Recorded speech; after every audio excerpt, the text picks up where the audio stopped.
คอยมากับเสี่ยวคอยเพิ่นมาแต่ฝรั่งเด้อ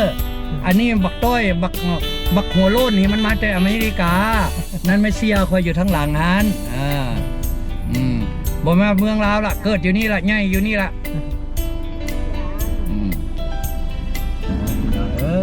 กินรถอ้อมอนุสาวรีย์นี่แหละอ้อมประตูไซนี่แหละคนจะไปหากินข้าวเปียกแซ่บอยู่หัวหลวง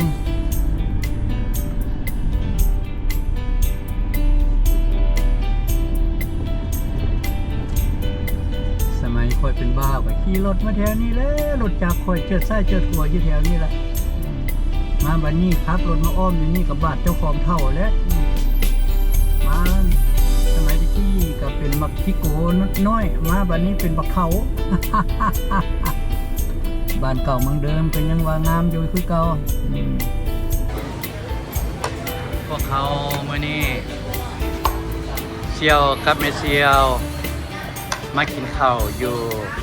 ห้านเฟออย่างต้นตาลบอกจะมาอันนี้มันจะมาพาหมูมากินเฟออยู่นี้แล้วก็จะไปเลาะไหมหน้าบ้านนาเอาอันละอันนี้เฟอแซ่บ